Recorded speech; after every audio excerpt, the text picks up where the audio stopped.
በዛሬ መርሃ ግብራችን የምናነሳው ቅዱሱን ጽዋ በአካል ለማየትና ሚስጥሩን ለመፍታት የሚደረግን እጅግ አስደናቂ ታሪክ ይሆናል። እስከ ዝግጅታችን መዳረሻ እንድትከታተሉን እየጋበዝን፣ በቅድሚያ ግን ለቻናላችን አዲስ የሆናችሁ በሙሉ ሰብስክራይብ በማድረግ ይቀላቀሉን። መልካም ቆይታ።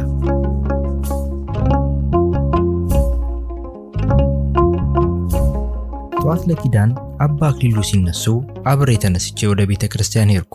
እንደተለመደው ኪዳኑ ሲያልቅ አባ ማጠንታቸውን ይዘው ወደ ዋሻው ወረዱ። እኔም ተከትዬ ሄድኩ። አጥነው እንደጨረሱ ከዋሻው በር በስተውጭ ካለች ጠፍጣፋ ድንጋይ ላይ ሄደው አረፋሉ። እኔም ከፊት ለፊታቸው ሄጄ ቁጭ አልኩ።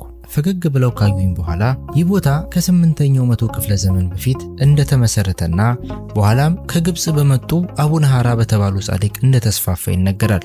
ስለዚህ በስንክሳር ላይ የተገለጹት የ40 ሰማዕታት መታሰቢያ ሆኖ ተመስርቶ ሊሆን ይችላል። ለአንተ ይኸው ሊበቃ ይችላል። ከጊዜ በኋላ ቦታው የቅዱሳን አጽም ማረፊያ መሆኑን ታሳቢ በማድረግ ምስካበ ቅዱሳን አርባ ሐራ መድኃኔዓለም ተብሎ ተጠራ።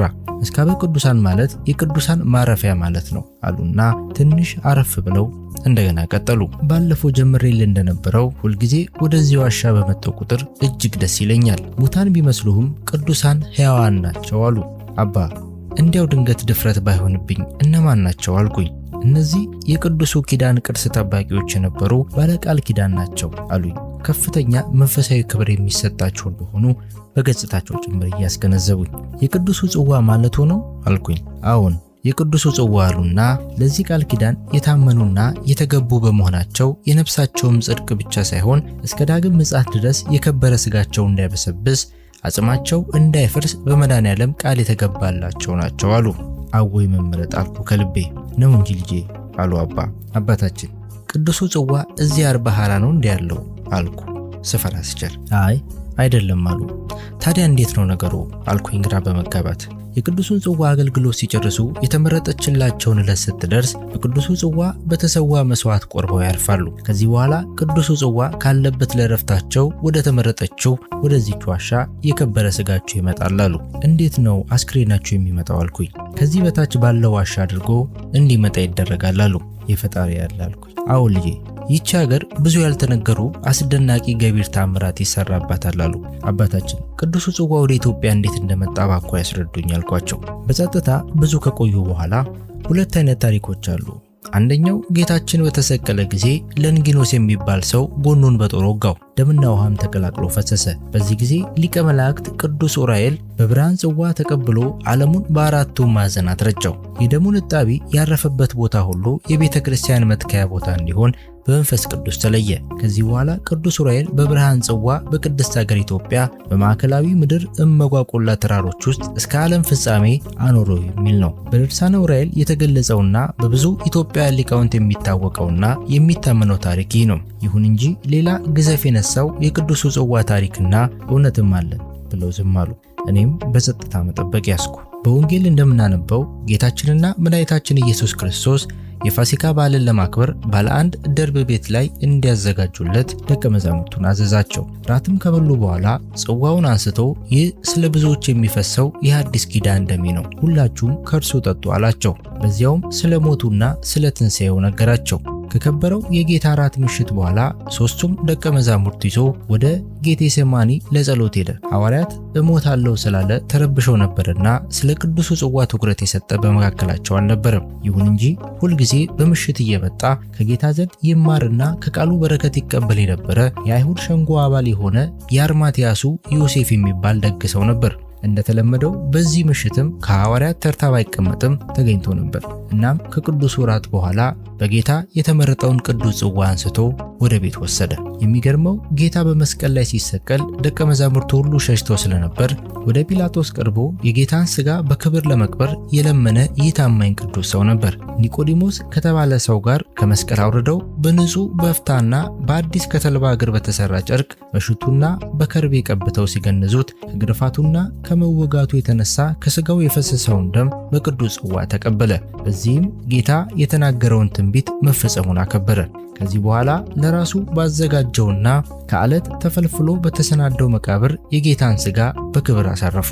አይሁድም መጀመሪያ ለክርስቶስ በጎ ሐሳብ በማሳየቱና በሚስጥር እየሄደ በመማሩ ከዚህም ክርስቶስን አሳልፎ ስለመስጠት ክፉ ምክራቸው አለመተባበሩ ሳያንሰው የክርስቶስን ሥጋ ከመስቀል አውርደው በራሱ መቃብር በክብር በማሳረፉ አምርረው ተጣሉት፣ ሊገሉትም ዛቱበት። በዚህ የተነሳ ኢየሩሳሌምን ለቆ ወደ ትውልድ ስፍራው ወደ አርማትያስ ኬብሮንም ትባላለች ቅዱሱን ጽዋ ይዞ ሸሸ። በዚህ ስለ ክርስቶስ እየመሰከረና እያስተማረ መኖር ጀመረ። ከቅዱሱ ጽዋ በሚወጣው ኃይልና ፈውስም ብዙዎች የክርስቶስ አማኝ ሆነው ተጠመቁ ብለው በረጅሙ ተነፈሱ። ከዚያስ ወደ ኢትዮጵያ እንዴት ሊመጣ ቻለ አልኩኝ በጉጉት። ጌታ በተወለደ በ34ኛው ዓመት የኢትዮጵያ ንግሥት ባለስልጣን የነበረው ጃንደረባ ወደ ቅድስት ሀገር ኢየሩሳሌም የተለመደ አምልኮትና ስግደት ለመፈጸም ተጓዘ። በመጽሐፍ ቅዱስ በሐዋርያ ሥራ እንደተገለጸው በመንፈስ ቅዱስ አነሳሽነት ፊልጶስ በተባለ ሐዋርያ አማካኝነት በትንቢተ ኢሳይያስ እንደተጻፈው ነገረ ክርስቶስን ተረድቶ አምኖ በጋዛ ሰርጥ ተጠመቀ። ይህ ቅዱስ ኢትዮጵያዊ ወደ ሀገሩ ተመልሶ የምስራቹን በመንገር ክርስትናን ለኢትዮጵያ አስተዋወቀ። ይህ ሰው በክርስቶስ ነገረ ስቅለት በመመሰጡና ራሱን ለክርስቲያናዊ ተልእኮ መለየት በመፈለጉ ከስልጣኑ እንዲሰናበት ጥያቄ አቀረበ። ንግሥቲቱም ጥያቄውን ተቀብላ እንዲህ አለችው፣ አንተ የተባረከ አገልጋይ ሆይ አሁንም ወደ ኢየሩሳሌም ሂድ። በዚያም ለሀገራችን በረከት ለሕዝባችን ምስክር የሚሆን የክርስቶስ የመወለዱ፣ የማስተማሩ፣ የመሞቱና የመነሳቱ ምልክት የሚሆን አንዳች ነገር ይዘህ ተመለስ። በብሉይ ኪዳን ታቦተ ጽዮን እንድንጠብቅ የመረጠንና የፈቀደልን አምላክ በአዲስ ኪዳን ዘመንም በረከት ያነሳንምና አለችው። ጃንደረባውም የንግሥቲቱን ልብ የሚነካ ትእዛዝ ተቀብሎ ወደ ኢየሩሳሌም ተጓዘ። ነገረ ክርስቶስንና ሚስጥረ ሥጋዌን በአግባቡ ተማረ። በዚያውም የቅዱሱን ጽዋ ተአምራት ሰማና ወደ ኬብሮን አቀና። ይሁን እንጂ አይሁድ ተአምራቱን ሰምተው በመቆጣታቸው ዮሴፍ ኬብሮንን ለቆ ወደ ሶርያ ተሰዶ ነበርና ከብዙ ድካም በኋላ በሶርያ ታላቁን ሰው ማግኘት ቻለ። ታላቁን ሰው ዮሴፍን ለ5 ዓመታት ያህል በአገልግሎት እያገዘ ቆየ። በቆይታውም ዓለም ጠፍታ ቀርታለች ብሎ ያመነውን ታቦተ ጽዮንን ወይንም ጽላተ ሙሴን በእምነትና በሚስጥር ጠብቃ ከምትኖር ሀገር እንደመጣ እርሱም በክርስቶስ እንዴት አምኖ እንደተጠመቀ ከዚያም አልፎ የሀገሩ ሰዎች ያለምንም ሁከትና ማመንታት ክርስቶስን አምኖ መቀበላቸውንና አሁንም ወደዚህ የመጣው በንግሥቲቱ መልካም ፍቃድ ለላቀ የክርስቶስ በረከት እንደሆነ ስለገለጸለት በዮሴፍ ዘንድ ከፍተኛ ሞገስና መታመንን አተረፈ። ታላቁ ሰው ዮሴፍ እድሜው እየገፋና የአይሁድም የማሳደድ እጅ እየረዘመ ሲሄድ ለኢትዮጵያዊ ጃንደረባ እንዲህ አለው፣ ሕዝብ ሳያዩ የሚያምኑ ብፁዓን ናቸው ብሎ ክርስቶስ የተናገረለት ታላቅ ሕዝብ ነው። ለእስራኤል አምላክ የታመነ የተስፋውንም ቃልም ከአምሳል እስከ መርገፉ እየጠበቀ ነው። አንተም የልብ ንጽሕናና እምነት በመንፈስ ቅዱስ የተመሰከረልን ከአንተና ከሕዝብ በስተቀር ይህንን ቅዱስ ቅርስ ለመቀበልና ለመጠበቅ ማን የተገባ ይሆናል? የጌታዬ የኢየሱስ ክርስቶስ ፍቅርና ሰላም ይብዛል። ይህንን የከበረ ቅዱስ ቅርስ ለሕዝብ የእምነት ውጤት፣ የጸጋ ምልክት፣ የአዲስ ኪዳን ምስክር ይሆን ዘንድ ወደ ሀገር ይዘህ እንድትሄድ የእግዚአብሔር ፍቃድ ሆኗል ካለ በኋላ መርቆና ጸልዮ ጽዋውንም በሚስጥር አስይዞ ሰደደው አሉኝና በረጅሙ ተነፈሱ። አባታችን በውጭው ዓለም ያሉ የታሪክ ምሁራን ቅዱሱን ጽዋ ዮሴፍ ከኬብሮን ወደ እንግሊዝ እንደላከውና በዚያው ጠፍቶ እንደቀረ ነው የሚያምኑት። ወደ ኢትዮጵያ መምጣቱ በፍጹም አይታወቅም፣ የሚታመንም አይመስልም አልኳቸው። አባ ፈገግ ብለው በተረጋጋ ስሜት እንዲህ አሉ፣ ታሪኩን የነገርኩ ስለጠየከኝ እንጂ አንተን ሆነ ሌሎችን ለማሳመን አይደለም። ሕሊና የፈቀደውን መቀበል ያንተ ፋንታ ነው አሉኝ። ይቅር ይበሉኝ አባ፣ እንዲያው በዓለሙ የሚታመነውን ለመናገር ነው እንጂ ተጠራጥሬ አይደለም። ይልቁንስ ከዚያ በኋላ ምን ሆነ? እንደነገርኩ ጃንደረባው በታላቅ ሃይማኖት ቅዱሱን ቅርስ ተረክቦ ወደ አገሩ ወደ ኢትዮጵያ አክሱም መጣ። ከዛም ወደ ጣና ሐይቅ መጥቶ ቆየ። ከብዙ ጊዜ ቆይታ በኋላ አባቶች የቅዱስ ኡራኤልን ፍኖት በራእይ በመረዳታቸው ጉባኤ ተሰርቶ የቅዱሱ ቅርስ ማረፊያ ማዕከላዊ ምድር ወደ ሆነችው መንዝ እንዲሆን ወሰኑ። መንዝ ማለት ነዝሃ ከሚለው የግዕዝ ግስ የወጣ ሲሆን ትርጉሙም ረጨ ማለት ነው። ስም ሲሆን ደግሞ መንዝ ወይም መርጨት ይሆናል። በሂደት ህን አስቀርቶ መንዝ የተባለው ለዚህ ነው። ይህ እንግዲህ ሲጠቃለል ደሙ የተረጨበት ምድር ማለት ነው። በዚሁ መሰረት ከጣና ዳር በስተ ሰሜን ከሚኖሩ ነዋሪዎች ተመርጠው በሶስት ወገን ተከፍለው የቅዱሱ ቅርስ ጠባቂ የሆኑ ዘንድ አጅበው ወደዚህ መጡ። የሶስቱ ወገን መሪዎችም ወንድማማቾቹ ላሎ ማማና ጌራ ይባሉ ስለነበር በአሰፋፈራቸውም አንጻር ላሎ ምድር፣ ማማ ምድርና ጌራ ምድር ተብሎ መንዝንም አቅንተው ቅዱሱን ቅርስም ጠብቀው እስካሁን አቆዩ ብለው ሲጨርሱ አባ የዚህ ታላቅ ኢትዮጵያዊ ጃንደረባ ታሪክ ግን በቤተ ክርስቲያንም ሆነ በሀገር ደረጃ በሚገባው መጠን ተመዝግቦ ክብር ተሰጥቶታል ብሎ ያምናሉ አልኳቸው በቁጭት። አየኔ ልጅ ይህ ሰው በሐዲስ ኪዳን የእምነታችን ታሪክ የማዕዘን ድንጋይ ነው። በመጽሐፍ ቅዱስ ባለው ታሪካችን ደግሞ የአጥቢያ ኮከብ ነው። ትልቁ ችግራችን የኋለኛውን ለማግዘፍ ስንል የፊተኛውን ስለምንረሳ ነው። ለምን የእርሱን እውነት በ300 ዓመት ጎተተን ኢትዮጵያ ክርስትናን የተቀበለችው በአራተኛው ክፍለ ዘመን ነው እንደሚባል አይገባኝም። የሆነው ሆኖ ይህ ሰው ከመሰረቶቻችን መካከል ዋናው ሆኖ ገድሉ ተጽፎለታል አሉ። ስለ ኢትዮጵያዊ ጃንደረባ የተጻፈ ገድል በቤተ ክርስቲያንም ሰምቼም አጋጥሞኝም አያውቅም አልኳቸው። አዎ ልክ ነህ፣ በብዙ ቦታ የለም። አንተ ግን ስለዚህ ቅዱስ ሰው የበለጠ ማወቅ ከፈለክ ቦታውን ልነግርህ እችላለሁ ብለው ፈገግ አሉ። አሁን ባይሆንም በሌላ ጊዜ ሄጄ ታሪኩን በደንብ ማጥናት እፈልጋለሁና እባክዎትን ይንገሩኝ አልኳቸው። ቦታው በጌ ምድር ውስጥ እንዳቤት ከሚባል ሀገር ግሼና ተክለ ሃይማኖት ከሚባል ደብር ታገኘዋለህ። በዚያውም የምትደነቅባቸውን ሌሎች ቅርሶችም ታያለህ አሉኝ። ታላቁን ሰው ኢትዮጵያዊ ጃንደረባ በአእምሮዬ እያመላለስኩ በሐሳብ ጭልጥ አልኩና በምናቤ ከወቅታዊው የዓለም እውነት ጋር ቀድሞ ወገኑን ያስተዋወቀ አንጋፋ ዲፕሎማት በታላቁ መጽሐፍ የሀገሩንና የራሱን ስም መትከል የቻለ የማይደበዝዝ ታሪክ ባለቤት ሆኖ ሳለ ምን ነው በወገኖቹ ዘንድ ታሪኩ የተረሳ ሆነ የሚል ቁጭት አደረብኝ። አባታችን አሁን ለምንና እንዴት ሶርያዊው አባ ድሪል ወደ ኢትዮጵያ እንደመጣ እንዲሁም ግብፃዊው ጻድቅ አቡነ ሐራ ለምን ይህን ቦታ እንደመረጡ ግልጽ ሆነልኝ። እነዚህ ሰዎች ስለ ቅዱሱ ጽዋ በቂ መረጃ የነበራቸው ናቸው አልኳቸው። ታሪክን በትዕግስት ከመረመሩት እንደ መስታወት ሁሉን በግልጽ ያሳያል አሉኝና በመካከላችን ዝምታ ሰፈነ። እንግሊዛዊው ጋዜጠኛ ደራሲ ግራሃም ሃንኮክ ታቦተ ጽዮንን ፍለጋ ተብሎ በአማርኛ የተተረጎመው መጽሐፉ ታወሰኝና የሆነ ቦታ ላይ እርሱ በተሳሳተ ትርጉም የወሰደው ቢሆንም አባ አክሊሉ የገለጹት ቅዱሱ ጽዋ ወደ ኢትዮጵያ መምጣት ታሪክ ግሩም ማስረጃ እንደነበር አመንኩ። ግራሃም ሃንኮክ በመጽሐፉ ፈረንሳይ ውስጥ ሻርተር በምትባል ከተማ በ12ኛውና በ13ኛው መቶ ክፍለ ዘመን በአዲስ መልክ በታደሰና በቅድስት ድንግል ማርያም ስም የታነጸ ካቴድራልን እንደጎበኘ ይገልጻል። በዚህ ቤተ መቅደስ ውስጣዊ ክፍል በሁለት አቅጣጫ የንግሥተ ሳባን ሐውልት እንደተመለከተና በተለይ አንደኛው ሐውልት ላይ በእግሮቿ ስር የሚታይ አፍሪካዊ መሰል ሰው ነበር። በጎብኚዎች መመሪያ ላይ ደግሞ አፍሪካዊ አገልጋይ ወይም ኢትዮጵያዊ ባሪያ ይለዋል ይላል።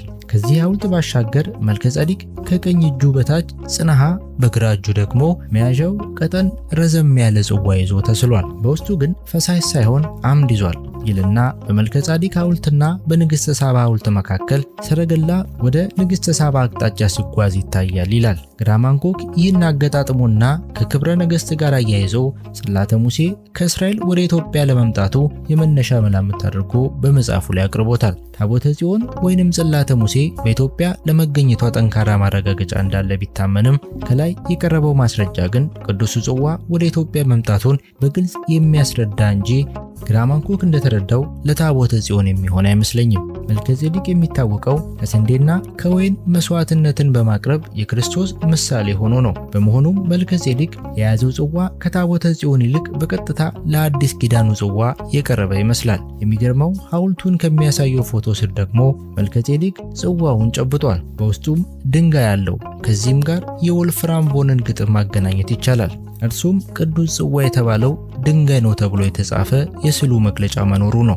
በብዙ ምሁራን የሚታመነው የወልፍራም ፓርዚቫል ድርሰት ስለ ቅዱስ ጽዋ እንጂ ስለ ታቦተ ጽዮን ይናገራል ተብሎ አይታመንም። በሌላ በኩል አፍሪካዊ አገልጋይ ወይም ኢትዮጵያዊ ባሪያ ተብሎ በዚያን ዘመን ሊጠቀስ የሚችል ከኢትዮጵያዊ ጃንደረባ ውጪ ማን ሊሆን ይችላል? በእኔ ግምት ግራሃም ሃንኮክ ስለ ቅዱሱ ጽዋ በኢትዮጵያ መገኘት ፍንጭ ኖሮት ቢሆን ኖሮ ማስረጃዎቹና ጉዞዎቹ በሙሉ በአንድ ድንጋይ ሁለት ወፍ ያስመቱት ነበር። ሁለቱም አስደናቂ የዓለም ቅርሶች በኢትዮጵያ መገኘታቸውን ማወቅ። በመሆኑም ፕሮፌሰር ዴቪድ ፓርዚቫል ስለሚባለው የወልፍራም ስራ የገለጹልኝና እኔም ያነበብኩት ትዝ አለኝና አፌን ከፍቼ ቀረው። ወልፍራም ቮን ኤስከምባ በ12ኛው ክፍለ ዘመን የነበረ ጀርመናዊ ባለቅኔ ሲሆን ፓርዚቫል የተባለ ዓለም አቀፍ እውቅና ያተረፈ ሚስጥራዊ ድርሰት አለው። የድርሰቱ ማዕከላዊ ጭብጥ ደግሞ ስለ ቅዱሱ ጽዋ ኃይልና እሱን ፈልጎ ስለማግኘት ነበር።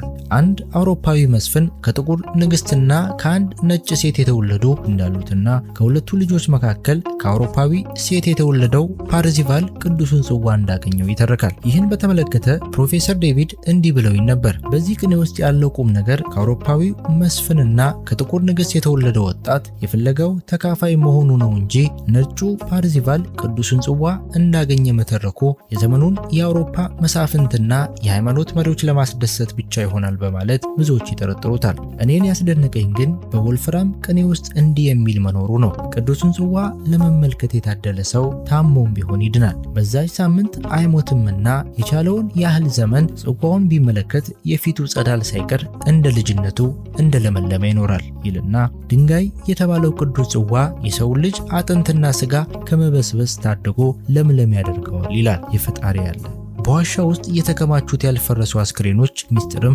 ከቅዱሱ ጽዋ በሚወጣው ኃይል ነው ማለት ነው አልኩኝና አባ አልኩኝ በሙሉ ስሜት ወደ እርሳቸው በእንብርክኬ ቀርቤ እጆቼን ጉልበታቸው ላይ አሳርፌ። ምኑን ካሉኝ በመገረም ይህ ግዘፍ የነሳው ቅዱስ ጽዋ እመጓቆላ ነው አይደል ያለው አልኳቸው። ፈገግ አሉና በልተነስ ወደ ላይ እንውጣና እህል መሳይ ቅመስ ብለውኝ ብድግ አሉ። እንደተለመደው ጥያቄን መሸሻቸው ነበር።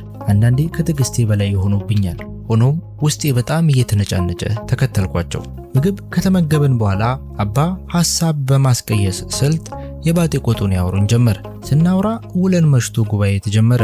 ጉባኤ አልቆ ወደ መኝታ ስናመራ እንደተለመደው ጥያቄን ለመሸሽ በጸሎት ከመጠመዳቸው በፊት ፍላጎቴን በግልጽ ነግሬ ልጋፈጣቸው ወሰንኩ።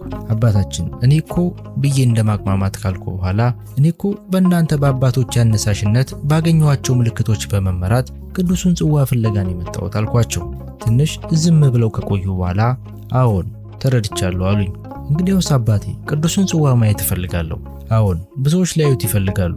እባክዎትን አባቴ ያረፈበት ቦታ ይወሰዱኝ ወይም ቦታውን እንዳውቅ ያግዙኝ። ያንን እንኳን ላድርግ አልችልም አሉኝ ፍርጥም ብለው። ለምን? ስለማይቻለኝ ነው ልጄ፣ አትቀየመኝ። ለምን አልቀየሞትም? ከመቀየምን በላይ አዝንቦታለሁ እንጂ። ተረጋግቼ የምኖረው ሰው ጉጉት በሚፈጥር ግራ አማርኛ የእርሶ ባልንጀሮች በሆኑ አባቶች ተጠራው። ምንም ቢሆን የገዳም አባቶች ናቸው ብዬ አክብሬ ሄድኩ። ያገኘሁት ግን ትንሽ ፍንጭ እየተሰጠው በሚስጥር ቁልፍ ፍለጋ መዳከርን ነው። ከጎጃም እስከ ወሎ ተንከራተትኩ። አሁን ደግሞ ሸዋ መጣሁ።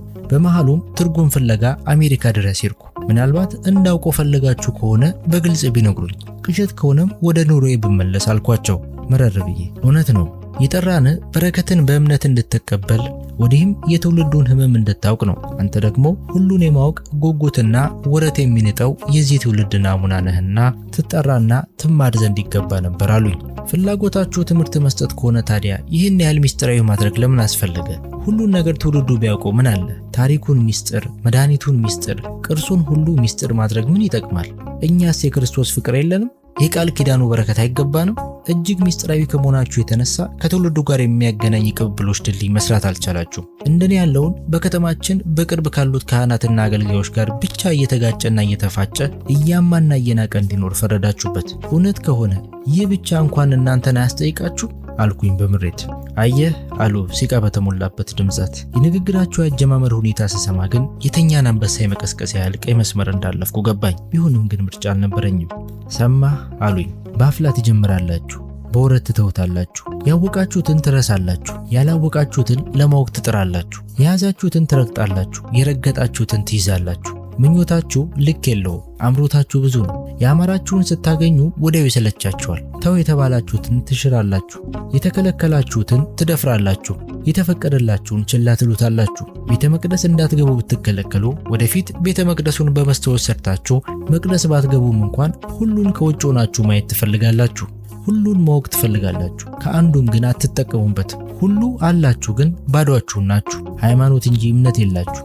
ቀጠሉ አባ። መድኃኒትን ያልከው መቀመሚያውን ነግሬ ማርከሻውን ሳልገልጥልህ መጀመሪያውኑ ብቻ ሞጭ ልፈትተኝ ትሄዳለህ። ጥበብን ሀግዝ ብዬ ላስተምር ብሞክር መንደር ውስጥ በቃረምከው እውቀት ተመክተ በመሰልቸት ሆሳብ ብለህ ቅርመ ትዘጋዋለህ። የግል ታሪካችሁ ቢታይ ወጥነት የጎደለው ከዚያም የተለካከፈ የተማሪ ኮፋዳ ውስጥ ያለ እህል ይመስላል። ተምራችሁ እውቀት ስታገኙ፣ ሰርታችሁ ሀብት ስታፈሩ፣ ከላይ የሆናችሁበትን አገር ለቃችሁ ሰፋ ወዳለው እንሂድ ብላችሁ እንደገና ከታች ትጀምራላችሁ፣ ትቀጥላላችሁ። በመጨረሻ ከጀመራችሁበት ትገኛላችሁ። ቸኩላችሁ ትወስናላችሁ፣ ወዲያው ትጸጸታላችሁ። በጽኑ ታማችኋል። ከታሪክ ፍቅርና ልማትን ሳይሆን ጥላቻን፣ ጥፋትን ለይታችሁ ትቆፍራላችሁ። ከዚያም ቀጥላችሁ የከበረ ማዕድን እንዳወጣችሁ ሁሉ በኩራት ደረታችሁን ነፍታችሁ ሳትመርጡ ሁሉን በአደባባይ ትዘሩታላችሁ። እናም ወደ ኋላ ስለ ታሪካችሁና ስለ ቅርሳችሁ ባሰባችሁ ቁጥር ፍርሃትና ሀፍረት ይሰማችኋል። ስለሆነም ከኋላ ታሪካችሁና ክብራችሁ እየራቃችሁ መጣችሁ። የአሸናፊነትና የተሸናፊነትን ትርጉም በአንድ ላይ ያዙ ሐውልቶችን ታቆማላችሁ። ለግልጽነትና ለነጻነት እያላችሁ በምታደርጉት ሽኩቻ እርቃን ወደ መሆን ወረዳችሁ። ቅቤ ላይ ወጣችሁ ትናጣላችሁ። በዚህ ዓለም ጥርፊያ ታማችኋል። ሀገራችሁን ትንቃላችሁ። ጥላችሁ ለመሄድ ትፈልጋላችሁ። ከሄዳችሁ በኋላ አፍታ ሳትቆዩ አገሬ ናፈቀኝ ትላላችሁ። በቁማችሁ የናቃችሁትን የሀገራችሁን አፈር በሞታችሁ ልትለብሱ ትናፍቃላችሁ። ለሀገሬ አፈር አብቃኝ ብላችሁ በድናችሁን ልካችሁ የወገኖቻችሁን ልብ ትሰብራላችሁ። ግብዝነታችሁ መጠን የለውም። ሁለት ሀገር እንዲኖራችሁ ትፈልጋላችሁ። አንዱን በደም ሌላኛውን በመታወቂያ ታስባላችሁ። ከአንዱም ግን በአግባቡ አትኖሩም። ዘመናችሁም በምልልስና በመዋተት ያልቃል። ምን እንደምትፈልጉ አታውቁም። እናም ፍለጋችሁ አያልቅም። በዚህ የተነሳ ሚስጥር ለመካፈል ቅርስ ለመረከብ የሚያስችል ሰበና ያልገነባችሁ። እኛ የመገናኛውን ድልድይ ስላልሰራንና ከናንተ ስለራቅን ሳይሆን ስለማታዩት ወይም ማየት ስለማትፈልጉ፣ አለበለዚያም እንደ ልብ ወለድ ገጸ ባህሪ የራሳችሁን ያሸበረቀ አስረካቢ ፈጥራችሁ እውኑን ሳይሆን ምናባችሁን መረከብ ፈልጋችሁ ስለምታጡት ነው። እኛ ደግሞ እናንተ ታዩን ዘንድ አላሸበረቅንም፣ ማሸብረቅም አንፈልግም። በዚህ ምክንያት ለእናንተ ሚስጥር ለመናገር ቅርስ ለማውረስ እጅግ ከባድ ሆኗል። እኛ አባቶቻችንን እናምናለን፣ በእነርሱም ደስ ይለናል። የነገሩንን ተቀብለን ቃል ኪዳናቸውን ጠብቀን እንኖራለን። ጽላተ ሙሴ አክሱም ጽዮን እንዳለች ሲነግሩን መጋረጃ ገልጠን ሳጥን ከፍተን እንያላልንም። ጌታ የተሰቀለበት የግማደ መስቀሉ ክፋይ ግሸን ማርያም አለ ሲሉን ቆፍረን አውጥተን እንመልከት አላልንም። ቅዱሱ ጽዋ መንዝ ውስጥ አለ ሲሉንም ዋሻ እናስስ አላልንም። አባቶቻችንን አምነን ሀገራችንን የበረከት ምድር መሆኗን ተረድተን የጌታችንን የጸጋ ስጦታ ተቀብለን በእምነት እንኖራለን። ምንም የለንም፣ ሁሉ ግን የኛ ነው። ድሆች ብንባልም ባለጸጎችም ነን። የተራቆትን ብንመስልም የጸጋ ልብስ አለን። ሐዘንተኞች ብንመስልም ደስተኞች ነን። ስለ ሀገራችን መባረክ፣ ቅድስት ሀገር መሆን፣ ቅዱስ ቅርስ በእጃችን እንዳለ ዓለም እንዲያረጋግጥልን አንፈልግም። የሌለንን አለን፣ ያልተሰጠንን ተቀበልን ብለን የምንኮፈስ ግብዞችም አይደለንምና የሌለን ነገር ለመጠበቅና ለመታመን ስንል ስጋችንን እየጎሰምን በገዳም ለመኖር የምንወስን ጅሎችም አይደለንም። በንግግሬ ብርታት የእርሳቸውን ሕሊና አሸንፌ የምፈልገው ለማግኘት ብዬ በተናገርኩት መልስ ምክንያት ሳላስበው ከእርሳቸው በወጣው የንግግር ጎራዴ አእምሮዬን ይሸረካክተው ጀመር። የሚናገሩት ነገር በሙሉ እውነት በመሆኑ የምሟገትበት አቅም አልነበረኝም። ነባራዊ ሀቅ ነውና በራስ መተማመንን ተላብሰን ድህነታችንን አሸንፈን በዓለም አደባባይ ላይ ቀና ብለን የሀገራችንን ቅርሶች በአግባቡ ጠብቀን የውጭውን ዓለም አማልለን ወደ ሀገራችን መሳብ አልቻልንም። ብርቅዬዋን ቅርስ ሉሲን እንኳን አሜሪካ ድረስ የወሰድን ጎብኚ ወደ ቅርስ ይመጣል እንጂ ቅርስ ወደ ጎብኚ ሄዶ የማያውቀውን አዲስ ደካማ ልምድ ያስመዘገብን ሆነናል። ስለ ግል ኑሮአችን ብቻ የምንኳትን ምስኪኖች ነን። የኔ የራሴ ህይወት ምስክር ነው። ቀዳዳ በርሜል የመሙላት ጥርፊያ መሆኑን አውቃለሁና የኔ ሕሊና የሀፍረት ካባውን ለብሶ ቢመለስም አባ ግን ንግግራቸውን ቀጥለዋል። አንተ ደግሞ ፍለጋው የማያልቀው የዚህ ትውልድ ናሙና ነህና አምነህ ሂድ ብልህ አትቀበለኝም። እንደ ቶማስ በአይንህ ካላየ በእጅ ካላሰስከው አትረካም። የትውልዱ ህመሚ ነው። አንተም የዚህ ህመም ተጠቂ ትውልድ ምሳሌ ነህና ጫፉን ነግሬ በእምነት እንድትኖር ችላ ብንልህ እንኳን ፈልፍል ለማወቅ ትዳክራለህ። ያወቅከውን ደግሞ ትዘራዋለህ። አንተ የትውልዱ ጥሩ ናሙና ነህ። አንተን ሊያቆም የሚችለው የመንገዱ ማለቅ ብቻ ነው። ሩቅ መንገደኛ የሚያቆመው አንድም መንገዱ ሲያልቅ አለበለዚያ መንገደኛው ራሱ ሲያልቅ ነውና አንተ የተጓዝከውን ገና ብዙዎች ይጓዙታል። ያወቅከውንና የደረስክበትን መጽሐፍ ስለማይቀር ያንን ተከትለው ብዙዎች ይጓዛሉ። ግን ልብ በል፣ ብታገኙትም አታምኑ። እርሱ ራሱ ለመሆኑ ምን ማረጋገጫ አለ ትላላችሁ? አንተ በነገርካቸው መሰረት ሌሎች ካላመኑ ደግሞ አንተም እምነት ይከዳሃል። ራሳችሁንና የራሳችሁን እውነት የምታረጋግጡበት በምዕራቡ ዓለም መለኪያ ብቻ ነውና። አሁን አንተ እንደገመትከው ቅዱሱ ጽዋ በእመጓ ቆላ ውስጥ ይኖራል። በመንፈስ ቅዱስ የተመረጠችውን የቅዱሱን ጽዋ ማረፊያ ቅድስት ቦታ የት እንደሆነች ባውቅም አንተን መርጬ ለመውሰድ ስልጣንም ፍቃድም የለኝም። መንገድህን ልዘጋብህ ግን ፍቃድ አይደለም። እንደ ቅዱስ አድሪል በድካምና በመሻት ትደርስበት ይሆናል ወይም አትደርስበትም ይሆናል። ሁሉ በእግዚአብሔር ፍቃድ ይሆናልና። በጠዋት ተነስተ ወደ ዋሻው ውረድ። ከዋሻው ውስጥ ካሉት ቅዱሳን አጽሞች መካከል ፍለጋህን የሚረዳ ምልክት ታገኝ ይሆናል። እርሱን ይዘ ወደ እመጓ ቆላ ውረድ። ድፍረት ካለህም ከቅዱሳኑ መካን በታች ባለው በዋሻ ውስጥ መንገድ መጓዝ ትችላለህ። ደህና አደር አሉኝ። በማግስቱ በጠዋት ለመነሳት አልቻልኩም። አንዳች የሚጫን ስሜት ተሰማኝ። ጭራሽ የሰመመን እንቅልፍም ወሰደኝ። ስነቃ ፀሐይ በደንብ ወጣለች።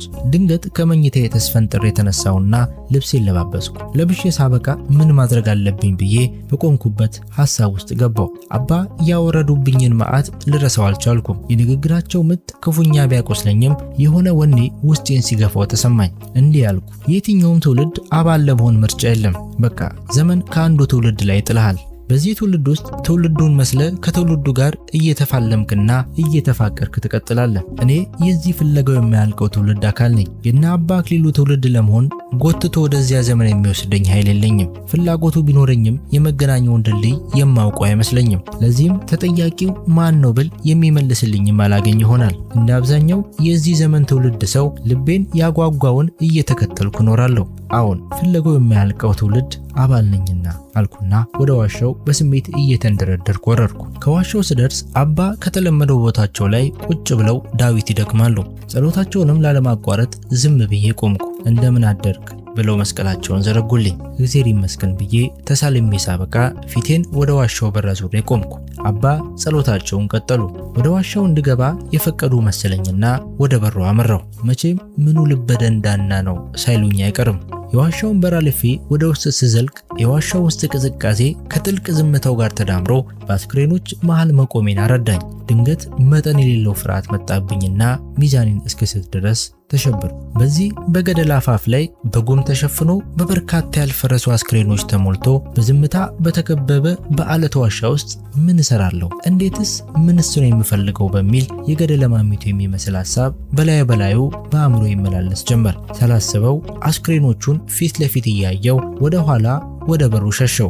ድንገት ደግሞ አባ የነገሩኝ ከሌላኛው የአእምሮ ክፍል አቃጨለ። ሙታን ቢመስሉም ቅዱሳን ሕያዋን ናቸው የሚለውን አስታወስኩኝ። አሁን እነዚህ አስክሬኖች ብቻ አይደሉም፣ ሕያዋን ቅዱሳን ናቸው። ምን ያስፈራኛል? ባለማመን የአስክሬን ፍርሃትና በማመን ቅዱሱን ቅርስ ፍለጋ እንዴት ሰው ያነክሳል? ወይ ፍርሃትን አለበለዚያ ድፍረትን መምረጥ ግድ ነው አልኩና ወደ ዋሻው ገብቼ አንዱን አስክሬን ብድግ አድርጌ አቀፍኩትና ዝም ጭጭ አልኩ። ከዚህ በኋላ የጠፋውን ዕቃ ሳሎን ውስጥ እንደሚፈልግ አባወራ አንዱን አስክሬን አንስቼ ሌላኛውን እያጋደምኩ በጥንቃቄ ከመግነዛቸው ጋር የታሰረ ወይም በመካከላቸው የተጣለ ጥቅል ወይም መጽሐፍ ወይንም ክታብ ነገር እፈልግ ጀመር። ብቻ አልፎ አልፎ አስክሬን እያነሳው እየጣልኩ እንደሆነ ሳስብ ፍርሃቴ ድንገት ብቅ ይላል። እንደገና ተረጋግቼ ፍለጋዬን እቀጥላለሁ። ምንም የተገኘ ነገር የለም። ተስፋ ቆርጬ ወደ አንድ ጥግ ሄጄ ቁጭ አልኩ። በታችኛው ዋሻ ውስጥ መንገድ ልሂድ ይሆን ብዬ አሰብኩ። ነገር ግን ያለው ርቀት ወደ 35 ኪሎ ሜትር ይጠጋል። ይህን ያ ርቀት በዋሻ ውስጥ ብቻ የመጓዝ አደገኝነቱ ታየኝ። ቢያንስ አሁን የማስበው አይደለም አልኩና የቅዱሳኖቹን አስክሬኖች በእርጋታ አስተውላቸው ጀመር። ግማሾቹ አስክሬኖች መግነዛቸው ተፈቶ መልካቸው በግልጽ በሕይወት እንዳለ ሰው ሆኖ ጠውልጎ የሚታይ ሲሆን ሌሎቹ ግን መግነዛቸው ሳይፈታ በጠንካራ ሸራ ከላይና ከታች ተቋጥሮ የተቀመጡ ናቸው። መግነዛቸውን ያልተፈቱትን የበለጠ አተኮሬ ሳይ የአንደኛው አስክሬን ቅርጽና ይዘት ለየት አለብኝ። ከመቀመጫ የተነስቼ ከሌሎቹ አስክሬኖች በጥንቃቄ ለይቼ አወጣሁት። በእጄ ስዳስሰው የሰው ቅርጽ የለውም፣ ይልቁንም ቁሳቁስ መሰለኝ። በአንድ በኩል ያለውን መቋጠሪያ ፈታሁት። አሁን ሰው ከውጪ ቢመጣ ምን ይላል? አባስ ቢያዩ ምን ይላሉ አልኩ ለራሴ። ተራ ሰው እንደሆነ አይመጣም። አባም እንደ ህመምተኛ ቆጥረው ፈቅደውልኛል። ካሁን ወዲህ ወደ ኋላ ማለት የለም አልኩ ለራሴ። ቋጥሮን ፈትቼ ሳይ አብረቅላቂ ጨርቅ ታየኝ። እጄን ሰድጄ ያወጣሁት ያረጀ ልብሰ ተክህኖ ነው። ቀጥዬ ስሰድ እንዲሁ ያረጀ አብድልከን የሚባል ቀሚስ ነው። በመጨረሻ ሸራውን ዘግዝቄ በሙሉ ዘረገፍኩት። ሁሉም የአንድ መነኩሴ አልባሳት፣ መታጠቂያና መቁጠሪያ ነገሮች ናቸው። ከመሃል ግን አንድ ጥቅል ብራና አየው። ብራናውን ብድግ አድርጌ ጥቅሉን ፈታሁትና ለማንበብ ስሞክር አልታያለኝ። ወደ ዋሻው በር ጠጋ ብዬ አቧራውን አራግፌ ለማየት ስሞክር ስዕል መሳይ ነገር ታየኝ። መጀመሪያ ጠልሰም መስሎኝ ነበር። በጥንቃቄ የበለጠ አቧራውን አራግፌ ሳየው ግን ጠልሰም ሳይሆን የሸረሪት እድር የመሰለ ስዕል ነው። እንደገና ቀለም እንዳላስለቅቅ እየተጠነቀቅኩ አቧራውን መጥረግ ጀመርኩ።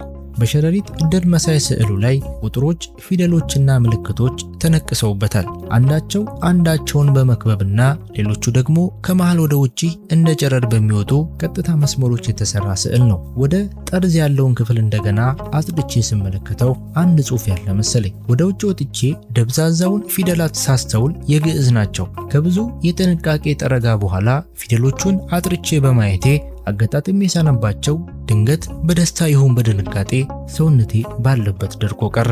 አገኘሁት አልኩኝ።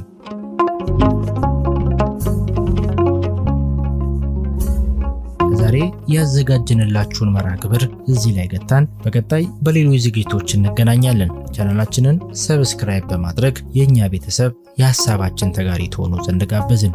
ቸር ጊዜ፣ ሰላም ያገናኘን።